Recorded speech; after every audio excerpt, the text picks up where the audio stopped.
Anything else? Yeah. So I was going to bring this up at the beginning, but the Golden Snitch.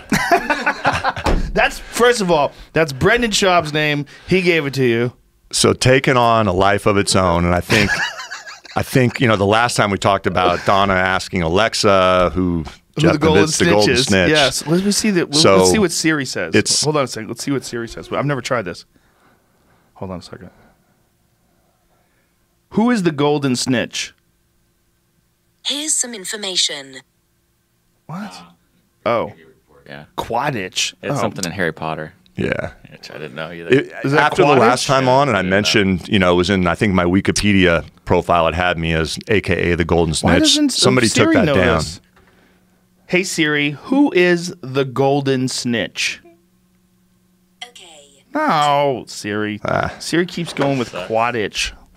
So, so someone took it down from Wikipedia? Yeah. Why would they do that? Well, I think we talked about. You're like, hey, I don't know. They just did it. How got dare taken you down. people. So back up. I think I told you bet last it's back time. up already. Coworkers call me it. Yes. My family calls me it. They call you the Golden Snitch. Friends call me it. I was at the MMA awards last year, and some Yahoo had a few pops back at me is screaming in between presentations, "The Golden Snitch is in that." I'm slinking down in my chair.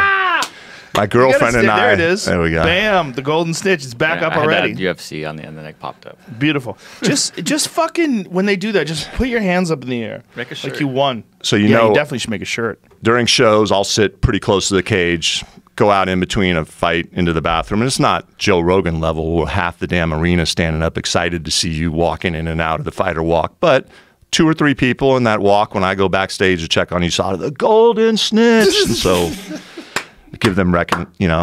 Steve Reed, our bald security, that badass looking guy on stage, he'll come backstage, goes, "Mate, they're calling me the Snitch out there, man. I think I'm you."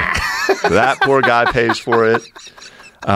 Steve's a scary guy. Dude, he's a great dude. That guy is at the top of his game in security. I trust his background that is unbelievable. Yeah. I saw him one time in Las Vegas during a fight.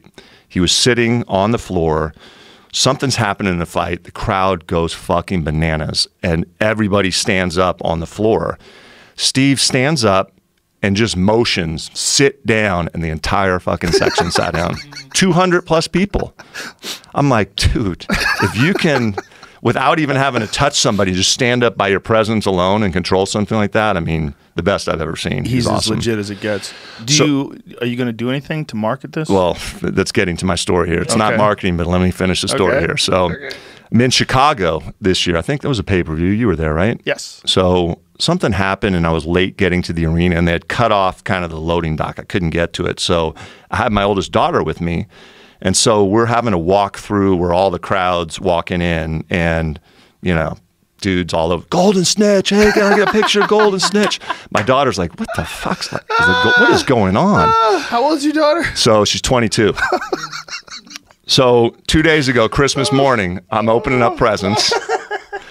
So I get the presents from my daughters, the 3 of them, and my middle daughter is very artistic, and so they create these cool sculpted beer mugs, and there's 4 of them. One of them's like Bald Guy Brewing, Novitzky something, and one of them says Golden Snitch Brewing Company.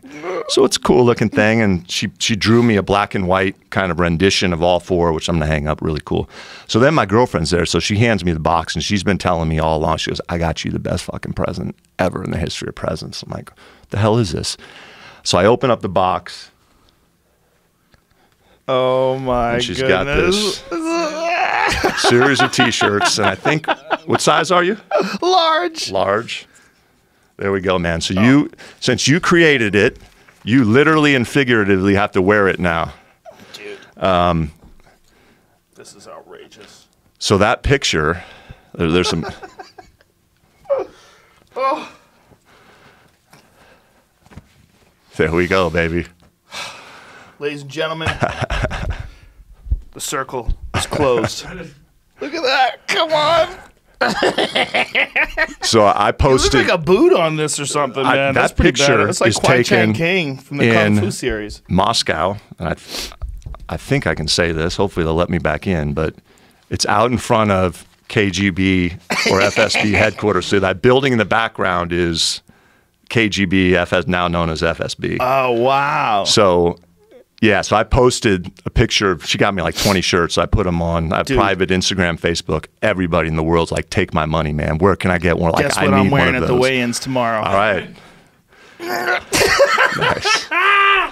You guys created it. You got to own it now. I got one for Schaub, too. You can throw one on. Schaub's mad at you. Is he? Yeah, he called you the Golden Rat now. He's changed your name. I thought maybe he'd have him in here. He's misinformed. He thinks, first of all, that you were an employee of USADA. Oh, there you go. And that now you're an employee of the UFC. He's misinformed about that. And I think he likes to call skeptical. He's skeptical hippo. I am skeptical as well, but one thing that I've learned from doing this podcast over the years is that there's no fucking way. It's impossible to know everything. It is impossible.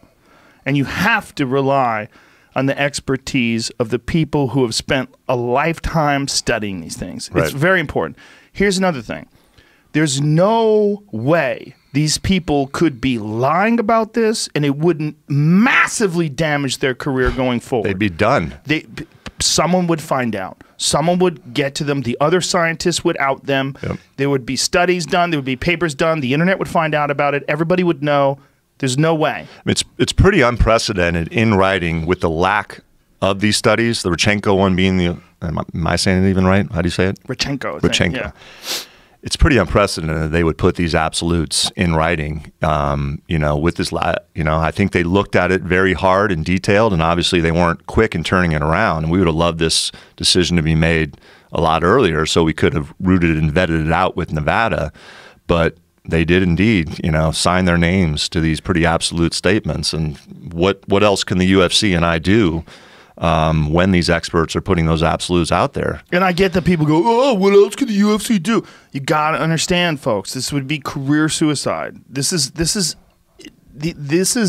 cutting edge science we're talking about. There's too many people that would have a vested interest in calling bullshit. It's not something they don't fuck around when it comes to these things. The people that are at the front of the line when it comes to catching people in these things and the science that they're employing, they're involved with. This is not. You can't like guess on the outside with no education. Yeah. It's just not wise. And this is what I keep seeing over and over again. It's people that have some knowledge, a little bit of knowledge, and they're pretending that they have a PhD in this shit. For those that want to, do more detective work, go read McLaren's written decision on John's July 2018 test. Go read the Rodchenkov study on the DHCMT and the metabolites, and go read the recent clomiphene study where it shows this chlorinated substance. It's pulsing. It goes away, comes back higher than before, goes away, comes back lower, goes away, comes back higher. Crazy stuff. Okay. Are we good?